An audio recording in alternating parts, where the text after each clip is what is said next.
날입니다. 우리 하나님께 영광이요, 우리 자녀들에게는 축복의 박수 함께 드리겠습니다.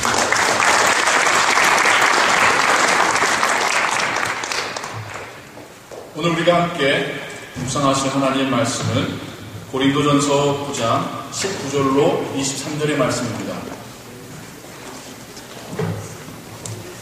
고린도전서 9장 19절로 23절의 말씀입니다.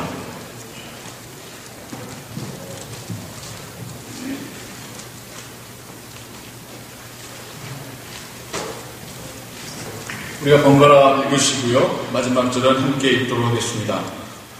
내가 모든 사람에게 자유하였으나 스스로 모든 사람에게 종이 된 것은 더 많은 사람을 얻고자 함이라. 유대인들에게는 내가 유대인과 같이 된 것은 유대인들을 얻고자 하며 율법 아래 있는 자들에게는 내가 율법 아래 있지 아니하나 율법 아래 있는 자같이 된 것은 율법 아래 있는 자들을 얻고자 하며 율법 없는 자에게는 내가 하나님께는 율법 없는 자가 아니요 도리어 그리스도의 율법 아래 있는 자나 율법 없는 자와 같이 된 것은 율법 없는 자들을 얻고자 함이라. 약한 자들에게는 내가 약한 자와 같이 된 것은 약한 자들을 얻고자 하며 여러 사람에게 내가 여러 모양이 된 것은 아무쪼록 몇몇 사람들을 구원하고자 함이니 내가 복음을 위하여 모든 것을 행함은 복음에 참여하고자 함이라. 아멘. 슬라이드쇼 준비해 주시고요. 제가 지지난주에 아르헨티나 부에노스아이레스에서 열리는 중남미 선교대회를 참석하고 왔습니다. 그곳에서 현지인 사역자들 또한 한국인 선교사님들 또한 이민 목회자분들 만나고 그들과 함께 예배하고 또한 하나님께서 중남미에 하시는 선교 사역에 대한 많은 이야기들을 듣고 오게 되었습니다. 그래서 여러분들에게 제가 본 것, 제가 만난 사람, 어떤 사람이고 무엇을 보았고 어떤 고민을 함께 하게 되었는지를 여러분과 함께 나누고자 합니다. 먼저 처음 보시는 사진, 이것은 저희 그 모임이 있었던 곳의 그 앞들 전경인데요. 이번 선교대회는 아르헨티나 제일장로교회라고 하는 이민교회에서 전체 미국에서 오시는 목회자분들이나 심지어 한국에서 오신 분도 있었는데요. 중남미에서 오신 선교사님들, 그리고 무엇보다도 현지 교회 리더들을 모두가 호스트해서 함께 예배하고 함께 숙식을 할 수 있었던 그런 장소를 제공했었습니다. 그 다음 사진도 보여주시고요. 우리 오하이오하고 지역이 참 많이 비슷했습니다. 아르헨티나가 약 80%가 평야지대라고 하는데 굉장히 기름진 땅이고 또 산이 없습니다. 그래서 나무들 위로는 전체가 다 푸른 하늘을 볼 수 있어서 참 좋았습니다. 그 다음 사진까지도 보여주시고요. 예, 그 다음 사진 한번 보여주세요. 예, 이게 이제 지금 보시는 사진이 수양관, 저희가 머물렀던 우리 예배하였던 건물의 사진입니다. 아르헨티나 제일장로교회도 일종의 이민교회인데 우리 교회보다도 역사가 짧습니다. 30년 정도의 역사를 가지고 있는데요. 부에노스아이레스 도시 중심부에 그 큰 교회를 이미 세워져 있고요. 지금 보시는 수양관, 또 다른 곳에는 또 신학교, 또 다른 곳에 그들이 말하는 선교지에 오지에는 또 사립학교를 세워서 교육과 선교에 정말 힘을 쏟고 있는 그런 이야기를 많이 듣게 되었습니다. 그 다음 사진 보여주시고요. 여기가 이제 수양관 내부의 모습입니다. 굉장히 잘 지어 놓으셨더라고요. 한국교회 많이 생각났었고요. 그 다음 사진, 또 그 다음 사진까지 보여주십시오. 그 다음 사진 보여주실까요? 예, 여기가 저희가 참석자들이 머물렀던 숙소인데요. 보기에는 그리스풍의 멋있는 외관을 가지고 있죠. 실내는 대학교 기숙사처럼 조그만 골방에 2층 침대 2개를 넣어놓고 아무것도 없습니다. 공동 화장실, 공동 세면장 쓰고 물론 식사도 다 공동으로. 그래서 옛날 대학교 생각날 그러한 장소였습니다만은 숙박시설은 조금 불편했지만 선교를 하기 위하여서 선교의 어떤 마음을 가지고 오신 분들이었기 때문에 불편하시는 분들은 없었습니다. 그 다음 사진이요. 이번 행사 기간 중 참석하신 목사님들, 선교사님 몇몇 분들하고 제가 함께 사진을 찍었는데요. 특별히 우측 아래에 계시는 가장 앞쪽에서 사진 찍히신 저 목사님은 중미 과테말라에서 이민 목회를 하시는 목사님이십니다. 저렇게 젊어 보이셔도요, 그 이민 목회를 지금 18년째 하고 계시다고 제가 들었습니다. 처음 가셨을 때, 지금도 마찬가지입니다만, 현지인들, 이민자들 목회를 하시는데, 선교는 그곳 과테말라 현지인들을 위한 선교 사역을 왕성하게 하고 계시더라고요. 이분이 주로 하신 사역은 이제 신학교 사역이었습니다. 이분도 이제 강사분의 한 분이었는데요. 과테말라 지역뿐만 아니라 중미와 남미에 신학교가 많지 않지 않습니까?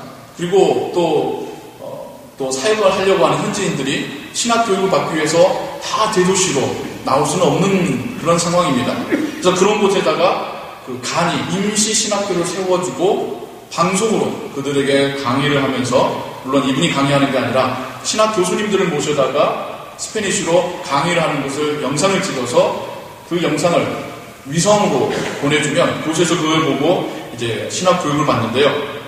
이제 이분이 이제 그 전체 신학교의 총 일종의 이사장으로 섬기고 계시는데, 한 해에 배출되는 현지인 신학생이 여기저기에서 앞에서 한 1000여 명이 졸업을 하고 있다고 들었습니다. 그리고 지금 이분과 함께 사역하시는 선교사님이 뒤쪽 제 옆에 계시는, 왼쪽에서 오른쪽에서 두 번째 계시는 분이 이제 또한 같이 선교 사역을 하고 계시는 분이시고요. 이분도 한국에서 선교 훈련을 받으신 다음에 과테말라에 오셔서 이렇게 함께 저 과테말라 이민교회 목사님과 방송통신 신학교 사역을 하고 계셨습니다. 제가 이번에 가서 이 방송통신 신학교 사역, 신학 수업 사역에 대한 이야기를 참 많이 들었는데요. 이 중남미 지역의 선교에 있어서 이 부분이 많이 필요한 부분이라는 이야기를 듣게 되었습니다. 무슨 말인고 하니, 중남미 지역에 개신교회들이 세워져 가고 있는데, 특징 중에 하나, 그리고 부족한 것 중에 하나가 신학이 약하다는 겁니다. 대부분의 천주교 나라입니다. 중남미가요. 그런데 이 천주교가 그들의 토착신앙, 원시신앙과 결합이 되면서, 혼합이 되면서 매우 미신적인 그런 천주교 신앙을 갖고 있습니다. 90%, 95%의 사람들이 나는 천주교인이다 라고 말하는, 하지만 성경에 대한 올바른 이해와 또한 건전한 신앙의 삶이 이루어지지 않고 있는 굉장히 미신적이고 기복주의적인 그런 토착에서 주님을 영접하고 개신교회의 사역자가 되는 현지인들이, 이게 받은 바 은혜는 있어서 가슴은 뜨거운데 신학이 건전하게 정립이 되어 있지 않아서 여전히 자기가 알고 있었던 천주교식의 그 행습을 여전히 개신교회에서도 하고 있더라는 겁니다. 그래서 선교사님들이 특별히 이 중남미 지역을 위해서 우리가 도울 수 있는 것은 이 교회의 리더들을 건전한 개신교회 신학으로 교육시켜주는 것이다 라고 해서 이런 신학교 사역을 많이들 하고 계셨는데요. 그런데 이 신학교라는 것이 제가 조금 전에 설명드렸듯이 되게 이제 큰 도시에 하나씩이나 있을 정도인데, 오지와 산골에 있는 그들이 거기까지 나와서 학비되고 또 기숙하면서 몇 년간 공부해서 자기 마을로 돌아간다는 게 현실적으로 어렵습니다. 또한 좋은 신학교 교수님들을 스페니시를 하는 현지인 교수님들을 각 신학교마다 이렇게 투입을 한다는 것은 저도 어렵습니다. 그래서 이제 선교사님들 또는 이민 목회자분들이 고안해낸 생각이, 그러면 방송 교육을 하자는 겁니다. 그래서 녹화를 할 수 있는 그 스튜디오를 가장 큰 도시에 하나 셋업을 해놓고 이제 신학교 교수님들한테 무료로 강의해 주십시오. 중남미의 교회 리더들을 위한 교육입니다. 그럼 이분들이 더 기꺼이 와서 3시간, 6시간, 10시간 수업을 한다는 거예요. 칠판에 대고. 그럼 그건 녹화를 해서 이제 위성으로 송출을 하면, 그러면 각 마을에 교회들은 세워져 있지 않습니까? 혹은 교회가 없으면 가정집에 그래서 사람들을 모으고, 심지어 현지인 그 목회자마저도 신학교육이 부족하기 때문에 같이 모여서 그 방송으로 수업을 들으면, 그래서 방송으로 수업 듣고 숙제 내고, 그렇게 하면 마지막에 졸업장을 받을 수 있는 그런 시스템으로 신학교 사역을 해간다는 이야기를 들었습니다. 그래서 이제 이런 신학교 사역을 하시는 선교단체와 이민교회에서는 이제 도움이, 위성 TV 하나 설치해 주시면 신학교가 하나가 세워집니다 라는 그런 프로모션 하는 이야기도 들었었는데요. 그 다음 사진 보여주세요. 예, 이 사진은 이제 집회 기간 중 찬양 시간의 모습입니다. 어찌나 뜨겁고 열정적으로 찬양을 하던지요. 대부분의 그 인원이, 참석자의 대부분의 숫자가 아르헨티나 현지인들이었습니다. 그리고 오히려 미국에서 오신 혹은 현지 우리 한국인 선교사님들은 소수이고, 주된 이번 집회의 참석자들이 현지인들이었었는데요. 얼마나 뜨겁게 찬양하는지 모르겠습니다. 근데 그 찬양을 인도하는 이들이, 청년들이 모두 아르헨티나에서 태어난 2세 청년들입니다. 좀 사진이 좀 멀어서 잘 보이지는 않겠습니다만은, 미국에서 태어난 2세들하고 좀 공통점들이 있다는 걸 제가 발견했어요. 우선은 조금 외모가 다릅니다. 미국에 태어나신 2세분들도 그러할 텐데, 아무래도 물과 음식이 달라서 그럴 텐데요. 조금 달랐는데, 두 번째 공통점은 현지 언어에 능숙하다는 점이었습니다. 그리고 그만큼 한국어가 서투르다. 그런데 이 중남미에서 태어난 한 2세들은 한국과 한국 문화에 대한 자부심이 훨씬 크기 때문에 한국어를 꽤 잘한다는 것을 제가 보게 되었습니다. 2세 청년들이 스페니쉬로 찬양을 인도하고 현지인들이 손을 들고 찬양하며 기뻐 찬양하는 그 모습을 볼 때 매우 인상적이며 감동적이었습니다. 우리 비슷한 사람들끼리의 예배, 이게 너무 적응되어 있잖아요.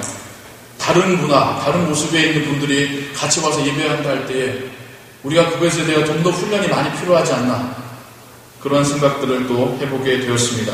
그 다음 사진 보여주시고요. 중간에 사진이 빠졌나요? 넘겨보세요. 더 넘겨보세요. 좀 더 앞으로 가주십시오. 예. 그래서 이분들이 예배하는 모습, 찬양하는 모습을 사진으로 찍었는데, 컴퓨터의 문제인지 그게 사진은 들어가지 않게 되었습니다. 이번 선교 집회는 제가 참석했던 다른 집회하고 다른 점이 뭐냐면, 한국인들 중심이 아니었고 현지인들이 중심이었다는 거였습니다. 그들의 언어로 찬양이 불려지고, 그들이 예배당의 가장 좋은 자리, 앞자리, 중앙자리를 차지하고 있고, 물론 설교는 한국인 목회자에 의하여 전해졌지만 능숙한 통역인이 계속해서 통역을 하여 주고요. 오전과 저녁에 집회가 있었으며 오후에는 스페니쉬로 신학 강의가 있었습니다. 이 모임에서 현지인 목사님들과 사모님들, 그리고 교회 지도자들이 참석을 했었고요. 정말 집회가 계속 진행되어 갈수록 그들에게서 더욱 기쁨이, 또한 예배 가운데 하나님을 향한 어떤 뜨거운 찬양이 회복되어지는 것을 보게 되었습니다. 저도 이번 대회에서 축도와 대표기도 순서를 맡게 되었었고요. 감사하게도 그래서 그분들 앞에서 또 함께 하나님을 예배하는 그런 작은 순서를 맡게 되어서 기뻤습니다. 현지 분들은 사진 찍기를 참 좋아하더라고요. 그래서 사진 찍자 하면 주변에 전혀 상관없는 사람들이 얼굴 디비려고 10명, 15명이 막 모여드는 진풍경을 만들기도 했습니다. 그래서 집회가 끝날 때쯤에는 저는 그분들이 신기한데 그분들은 이제 우리가 신기한 거예요. 그래서 돌아가기 전에 그 조그만 그 카메라로 얼굴 한번 찍겠다고, 그래서 사진 좀 찍자고 제가 참 요청을 많이 받아서 생김새는 그렇지 않은데 모델 역할도 좀 하고 왔습니다. 그 다음 사진이요. 네, 이 사진인데요. 저희가 이제 부에노스아이레스 다운타운에 있는 라디오 방송국을 또한 방문하고 볼 수 있게 됐었습니다. 이 방송국을 운영하시는 선교사님은 1980년도 초반에 아르헨티나로 오신 한국인 선교사님이십니다.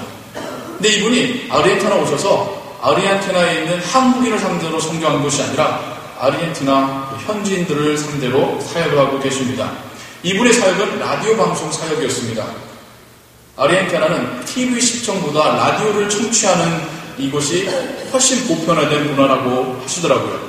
그래서 라디오를 청취한, FM을 청취하는 인구의 비율이 90%가 넘어간다는 거예요. 하루 종일 사람들이 차에서나 직장에서나 집에서나 라디오 켜놓고 있다는 거예요. 그래서 이분이 하나의 고정 채널을 딱 받으셔서 24시간 말씀과 찬양을 이렇게 틀어주고 계시고 있는 모습을 보았습니다.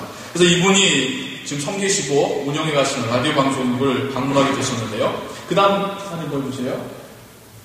예, 중간에 흰 옷 입고 계신 분, 설명하신 분이 이제 김영화 선교사님이신데, 지금 보시는 이곳이 이제 라디오 방송국 1층에 있는 약간 반지하에 있는 식당입니다. 그 다음 사진 보여주세요. 그 다음에요. 여기에서 성기사님이 매주 목요일마다 그 지역에 있는 홈리스 피플들에게 식사를 제공하고 있다고 하십니다. 뭐 개인이 먹일 수는 없는 것이고 돈이 뭐가 있겠습니까?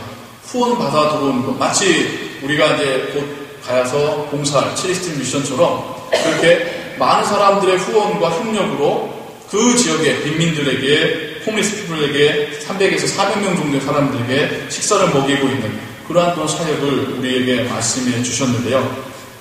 이렇게 베풀고 섬기는 사역을 하는 가운데 정말 여러 가지의 하나님의 돕는 손길을 어떤 경험하신 그런 간증도 해 주셨습니다. 무슨 말인가 하니, 우선은 라디오 방송국이 있는 지역이 빈민 지역입니다.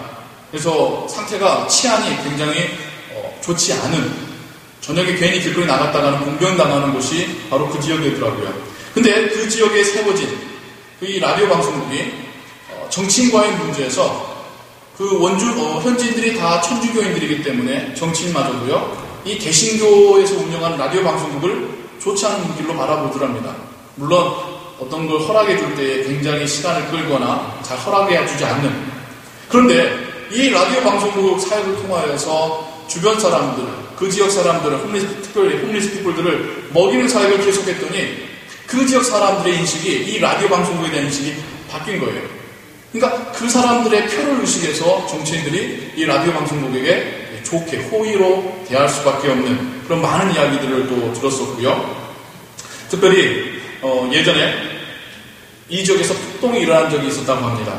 정부의 잘못된 정치에 지금도 뭐 아르헨티나가 정치적으로 안정되어 있지는 않습니다만은 그 주민들이 정부에 화가 나가지고 폭동을 일으킨 거예요.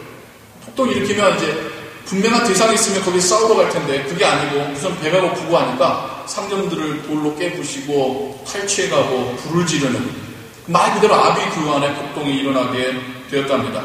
그래서 군대가 이 폭동을 지나가기 위해서 출동할 정도의 아주 무시무시한 그런 폭동이 일어났을 때에 분노에 찬 폭도들이 이 라디오 방송국만은 손 하나 건드리지 않았다는 거예요. 어찌된 이야기인가 하니, 이곳에서 식사를 받아먹던 홈리스 피플들이 방송국 앞에 진을 치고 여기는 안 된다 라고 보호를 해주더랍니다. 그리고 저 건너편 건물에 있었던 마피아 두목이 막 총을 쏴대면서 저 방송국만은 손대지 마라, 우리 사람들 먹여주는 곳이다 라고 해서 폭도들이 이 방송국만은 남겨둔 채 다른 데를 휩쓸었던, 하나님께서 보호해 주셨다라고 간증하시는 그런 이야기도 듣게 되었습니다. 그 다음 사진 보여주시고요. 그 다음에요. 여기가 이제 그 방송국 3층에 예배당으로 지어져 가고 있는 곳이고요. 아직도 공사 중이고요. 성교사님은 이 예배당을 지어서 현지인 사역자에게 넘겨주고 은퇴하는 것이 꿈이라고 말씀하셨습니다. 그 다음 사진 보여주시고요. 방송국이니까 안테나가 있겠죠. 안테나 전체 사진을 제가 한 번에 찍지는 못했어요. 이게 80m에서 100m 높이더라고요. 그 다음 사진 보여주실래요? 쫙 꼭대 끝에 있는데, 그 다음요. 설명해 주세요. 그 다음요. 이게 이제 사람들이 올려다보고 있는 각도입니다. 어찌나 높은지 보고 있는데도 아찔하게 현기증이 날 정도였습니다. 그 다음요. 그래서 이제 방송국 베란다에서 봤던 주변의 풍경입니다. 그 다음 사진, 또 그 다음 사진까지 보여주시고요. 하나 더 넘겨주세요. 여기가 이제 방송국 2층에 마련되어 있는 신학교입니다. 이곳에서 현지인들을 데려다가 신학교육을 시켜서 목사 안수를 줘서 이제 그들이 살고 있는 마을로 파송한 신학교 사역을 하고 있었습니다. 그 다음 보여주십시오. 이 사람은 이 방송국에서 훈련을 받아서 이 방송을 위해서 일하고 있는 현지인 사역자입니다. 이 방송국에는 약 20명의 사역자들이 스태프들이 있는데 모두가 현지인들이라고 합니다. 10대 청소년기에부터 정말 훈련을 받고 전도를 받고 이 방송국에서 같이 기술을 연마해서 이제는 방송 사역을 함께 감당하고 있는 많은 사람들이 있었습니다. 그 다음 모습 보여주십시오. 지금 이 모습은 전화 상담을 하고 있는 모습입니다. 하루 종일 말씀, 우리 기독교의 말씀, 복음적인 말씀을 방송하고 또 찬송을 틀어주고 하면 이 방송을 듣는 사람들이 전화로 신앙 상담을 해온다는 겁니다. 그래서 아예 상담원을 따로 두고 있는 거예요. 이 전화 상담을 통해서 캐톨릭에서 개신교로 전향한 사람이 1년에도 수백 명씩 된다는 이야기를 듣게 되었습니다. 그 다음요. 이제 방송을 녹화하고 있는 스튜디오의 모습이고요. 그 다음 모습 보여주세요. 그 다음요.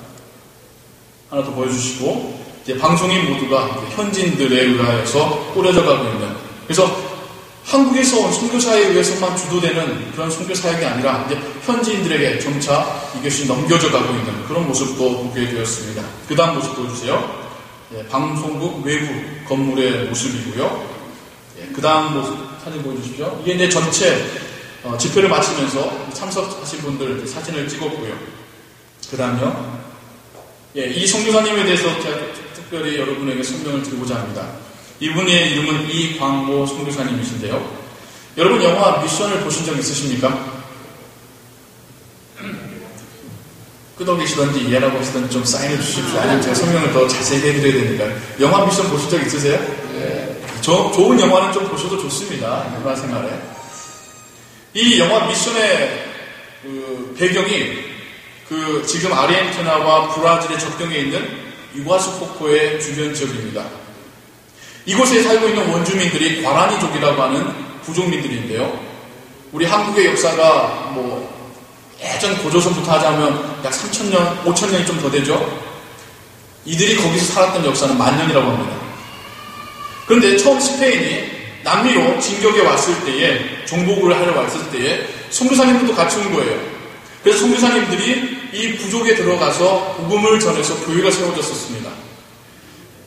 스페인 군대가 남미를 점령해서 이제 원주민들을 잡아다가 노예로 쓰려고 하는데 이 원주민들이 벌써 예수님을 믿고 있더라는 거예요. 예수님을 모르면 그 예전 정말 참혹하고 가슴 아픈 역사들이 많지 않습니까? 그들을 데려다가 노예로 쓸 수 있을 텐데 같은 예수님을 믿고 있기 때문에 노예로 쓸 수 없는 겁니다. 그래서 택한 것이 다 죽이자는 거예요.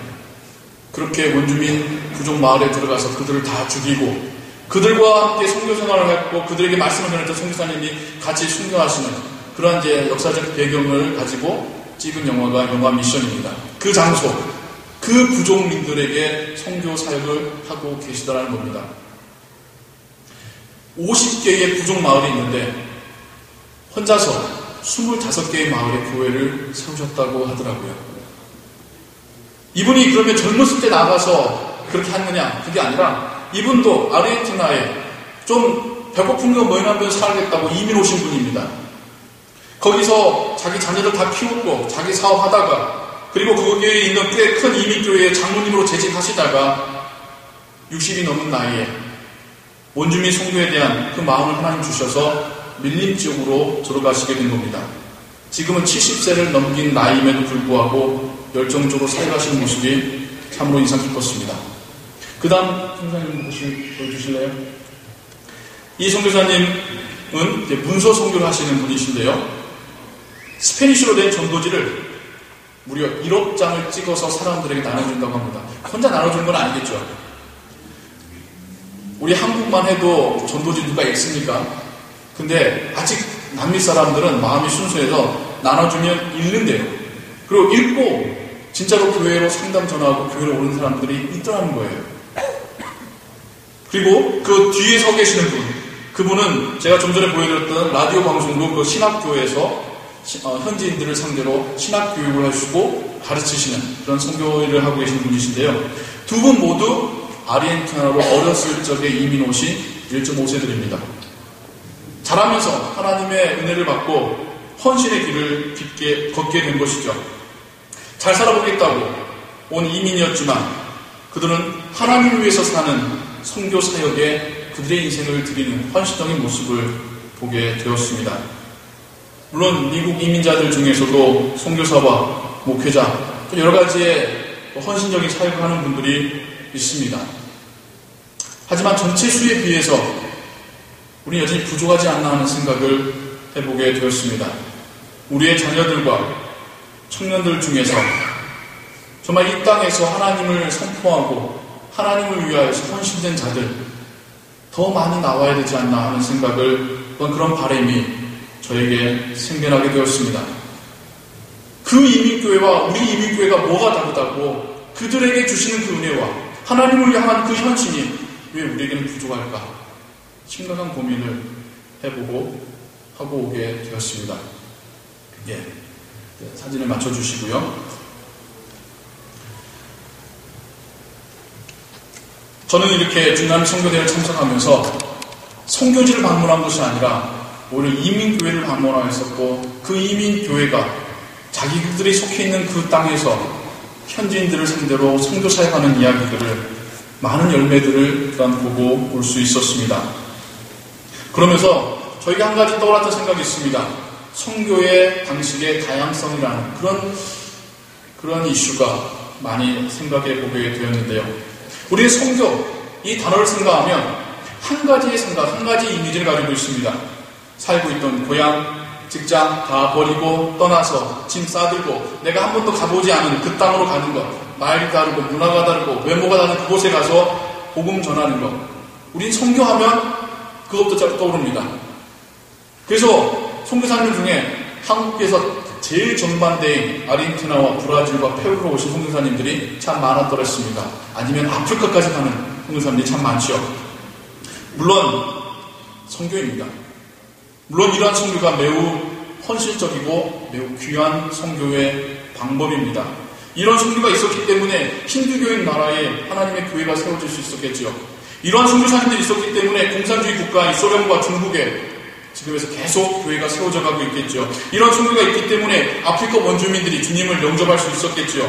브라질 아마존 정글에 있는 원주민들이 주님을 믿게 될 수 있었던 것, 심지어 이슬람을 믿고 있는 중동 지방에 그리스도인들이 생겨날 수 있는 것, 이런 헌신적인 선교가 있었기 때문일 것입니다. 하지만 우리가 오해하지 말아야 될 것은 해외 선교만이 선교 전부를 말하는 것은 아니라는 것입니다. 조금 전에 우리가 아르헨티나에서 행해지고 있는 선교 사역들에 대하여서 함께 보았습니다. 우리한테야 아르헨티나는 선교지이고 제3세계이겠죠. 하지만 거기에 있는 이민자들을 한번 생각해 보십시오. 그들은 자신들이 살고 있는 삶의 터전입니다. 그들이 또다시 아프리카로 선교를 간 것이 아니라 자기들이 살고 있는 그 터전에서 복음을 전하는 일을 계속하고 있는 것입니다. 저는 아르헨티나에서 선교 사역을 하고 계시는 그 이민교회를 보며 미국 땅에서 살고 있는 한인 이민자들을 떠올려 보게 되었습니다. 그들과 우리가 크게 다를 바 없습니다. 물론 예전에야 미국의 기독교 국가였습니다. 여러분들이 이민 오실 때 다 그러기 때문에 미국으로 오신 분도 있을 것입니다. 하지만 지금 미국 사람들 모두 교회를 다닌다는 개념이 깨진 지는 오래입니다. 미국에는 미국 사람들만 산다는 것은 더더욱 아닙니다. 세계 각국에서 여러 인종들이 모여 살고 있는 곳이 미국입니다. 우리도 그렇게 해서 왔지 않습니까? 우리가 살고 있는 이 톨리도 지역만 해도 중동 지방에서 온 사람, 중국에서 온 아시안인들, 유럽에서 온 사람들이 섞여 살아가고 있습니다. 톨리도 대학만 해도 중국에서 온 학생, 인도에서 온 학생들이 정말 부지기수로 많은 수가 있다는 이야기를 들었습니다. 여러분, 우리가 속한 이 이민자의 땅에서 우리의 선교를 시작해 갈 수 있기를 바랍니다. 우리가 할 수 있는 선교를 먼저 찾게 되기를 바랍니다. 우리 모두가 선교를 할 수 있다고 하는, 우리 모두가 지금 선교지에서 살고 있다고 하는 생각의 전환이 우리 모두에게서 일어나게 되기를 소원합니다. 그럼 이렇게 생각하시는 분도 있을 거예요. 그럼 왜 많은 돈 들여서 멕시코하고 도미니칸 공화국을 다녀오는 거지? 저 개인적으로는 우리 교회가 그곳에 가는 것을 단기 선교라고 부르기보다는 선교 현장 학습이라고 생각합니다. 선교라는 것에 대하여 제가 아무리 소리 높여서 여러분에게 설교를 한다 할지라도 솔직히 여러분 마음에 별로 와닿지 않는 거 압니다. 별로 움직여지지 않는 거 저 압니다.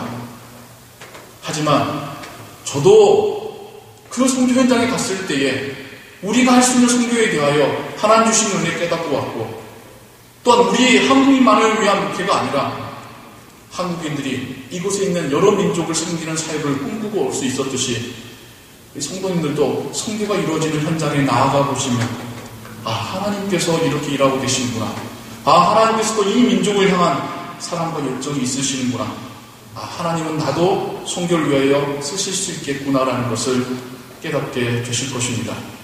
그 힘든 곳에서도 이루어지는 선교이기에 내가 살고 있는 이곳에서도 선교가 이루어질 수 있겠구나 하는 확신과 결단의 마음을 가지고 돌아올 수 있는 것입니다. 우리가 가는 선교는 선교의 은혜를 체험하고자 하는 현장 학습인 것입니다. 우리 이 조그만 것도 하나님께 드릴 수 없다고 한다면 우리의 바쁜 삶 가운데서 어떻게 선교를 할 수 있겠습니까? 여기 한번 다녀오겠다고 휴가 내시고 시간 투자하시지 못하신다고 한다면 여기에 살면서 여기에 있는 사람들을 위한 선교 어떻게 할 수 있겠습니까? 다른 곳에 여행 다녀오실 수 있죠. 이곳도 한번 다녀와 보시기 바랍니다. 그러면 내가 살고 있는 이곳에서 나의 시간과 나의 물질을 들여 선교할 수 있는 준비가 되어질 줄로 믿습니다. 물론 우리 중에 몇몇 사람에게는 하나님께서 더 특별한 은혜와 소명을 주셔서 정말 저 멀리 있는 나라 보내실 수도 있을 것입니다. 하지만 우리 모두에게 집과 고향을 떠나라고 하신 건 아닙니다. 우리 모두들 대부분에게 하나님은 우리가 있는 그곳에서 선교하라고 명령하고 계십니다. 예수님의 이야기 한번 떠올려 볼까요? 예수님 곁에 모여졌던 그 수많은 군중 중에 예수님께서 너의 집을 버리고 너의 가족을 버리고 너의 고향을 떠나와 나를 따르라. 혹은 초대교회에 그렇게 선교가 이루어져 갈 때에 그 모든 것을 버리고 다른 나라로 갔던 그 사람의 수에 비해서 받은 바 은혜를 가지고 자기의 집과 자기의 고향으로 가서 그 믿음으로 살았던 이들, 자기가 받은 바 은혜를 사람들이 나눴던 사람들이 훨씬 많다는 사실을 여러분 기억하시기 바랍니다. 교회는 여러분들에게 여러분의 삶 가운데서 선교할 수 있는 방법을 알려주고 기회를 제공해야 된다고 저는 믿습니다. 여러 가지의 기회를 여러분들에게 제공하고자 애쓰고 있습니다. 하지만 교회가 제공하는 그 기회에 여러분들이 반응하지 않는다면 그럼 여러분들 은혜 받고 결단하시는 것이 더 늦춰지게 될 것입니다. 교회는 모든 성도님들이 모두가 선교사라는 것, 모두가 보냄받은 제자라는 것을 깨닫게 되는 것이 교회의 또한 역할이겠죠. 선교, 좁게는 여러분들의 자녀들을 말씀으로 양육하는 것도 선교일 수 있습니다. 다운타운의 홈리스 피플들에게 식사 제공하는 것도 선교일 수 있습니다. 교회 다니지 않은 이웃들에게 교회 함께 가자고 하는 것도 선교입니다. 교회가 잘 운영되도록 헌신하고 섬기는 것도 선교입니다. 우리 지역에 있는 다른 인종들에게, 특별히 이곳에 유학 가서 잠시 있다 다시 돌아갈 그들에게 복음을 전하여 그들을 통하여 또 다른 선교의 씨앗이 심겨지게 하는 것, 그것도 우리 교회가 할 수 있는 아주 귀중한 선교의 하나이지 않겠습니까? 오늘 바울의 말씀을 떠올려 보시기 바랍니다. 자신을 전도 대상자에 맞추어서 자기가 약해지기도 하고 자기가 율법 아래 매이기도 한다라고 바울은 이야기하고 있습니다. 율법의 훈련을 철저히 받은 사람에게는 자신도 율법에 순종하는 모습으로 복음을 전하였습니다. 율법을 알지 못하는 자에게는 자신도 율법으로부터 자유로운 모습을 가지고 복음을 전하였습니다. 믿음이 약한 자에게는 그 믿음의 수준에 맞춰서 복음을 전하였습니다. 깊은 믿음을 가진 자에게는 더욱 헌신하라는 그런 당부로 그는 복음을 전하고 있습니다. 복음을 전하는 방법, 선교하는 방법 단 한 가지만 있는 것이 아닙니다. 우리가 어떤 환경에 있느냐, 내가 하나님께 어떤 재능을 받았느냐, 내가 누구를 만나고 있느냐, 이런 것이 복합적으로 작용을 하여서 다양한 선교의 방법이 가능한 것입니다. 우리도 방송 선교할 수 있겠죠. 우리도 문서 선교할 수 있겠죠. 찬양과 음악 선교할 수도 있겠죠. 식사 봉사의 선교도 할 수 있겠죠. 선교는 나와 다른 사람들, 나와 내가 가보지 않은 나라에서만 일어나는 그 이야기가 아니라 오늘날 나를 향하신 하나님의 생각으로 우리가 듣게 되기를 소원합니다. 하나님께서 우리 각자에게 맞는 선교의 방법을 찾을 수 있도록 은혜 주시길 소원합니다. 우리 교회가 선교를 시작해 가기를 주님의 이름으로 축원합니다. 그 선교사에게 여러분 동참하시기를, 여러분이 그 주역이 되시기를 주님의 이름으로 축원합니다. 기도하겠습니다. 하나님 아버지, 복음을 전하기 위하여 자신을 다양한 모습으로 바꾸었던 바울의 모습을 보게 됩니다. 누구를 만나느냐에 따라서, 어떤 자신이 가진 재능이 무엇이냐에 따라서 정말 그는 다양한 방법으로 복음을 전하였습니다. 하나님, 우리에게도 선교의 사명 주신 줄을 믿습니다. 우리도 주의 말씀 전하라고 보냄받은 제자들임을 믿습니다. 우리의 삶의 현장에서, 우리의 직장에서, 우리 교회가 있는 이 지역에서 우리도 선교할 수 있음을 믿습니다. 하나님, 우리에게 이런 열정 주시고 우리가 어떻게 선교할 수 있는지 지혜 주시고 또한 그 선교 사역 가운데 하나님 놀라운 돕는 손길로 함께하여 주시옵소서. 예수 그리스도의 이름으로 기도하옵나이다. 아멘.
우리가 이 시간 우리 아이들 함께 축복하며 기도했으면 좋겠습니다. 여러분 결혼하셔서 자녀가 있으신 분들 우리 아이들 향하여 제가 축복의 손을 들어서 기도하듯이 여러분도 같이 아이들 향하여 축복의 손을 들어서 같이 기도해 주셨으면 좋겠어요. 우리의 자녀들 중에서 정말 사회에서 존경받는 좋은 직업인들이 많이 나기 원합니다. 의사, 변호사, 등등.